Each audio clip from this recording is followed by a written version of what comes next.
Огонь. Хождение по углям и прыжки через костер. Физический огонь всегда присутствовал на Земле, но люди его не использовали, он был не нужен. Сейчас он имеет огромное значение для жизнедеятельности людей. Также его стали использовать для оккультных служений разным богам и божествам. Физический огонь не только согревает, но может обжечь, сжечь и уничтожить целые деревни и города. Эта энергия не живет в природе, в свободном состоянии, как вода, воздух, лес. Ведрусы первоистоков никогда не использовали огонь в своих праздниках, игрищах, ибо эта энергия не нужна для живой природы Земли. Достаточно солнечного тепла и тепла человеческих сердец. Человек может спокойно находиться в воде, она ему нужна и необходима. В воздухе человек живет, им дышит. А вот если он войдет в костер, то просто сгорит в страшных муках.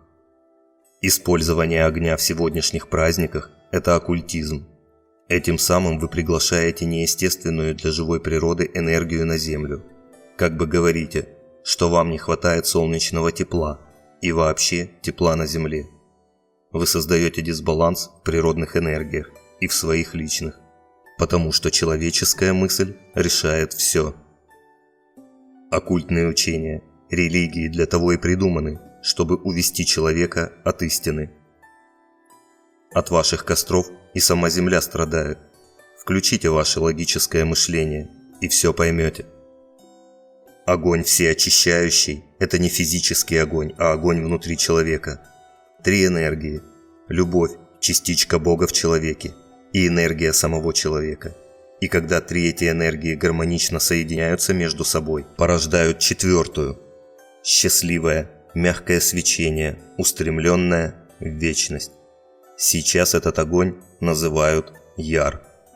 Огонь творящий и созидающий, и все согревающий – это любовь, которая живет в ваших сердцах. Берегите и дорожите им. Стремитесь к внутренней чистоте, а не к внешней, ибо внешнее и так все продумано Творцом. Не мешай природным процессам, тогда и сам будешь жить в гармонии. Только ваше внутреннее устремление к источнику чистоты, к Богу, будет правильным. Ходить по углям очень вредно неподготовленному человеку. Кроме вреда это не приносит ничего. Страдают тонкие тела. Физический огонь не может очистить духовное. Прыжки через костер – это тоже заблуждение.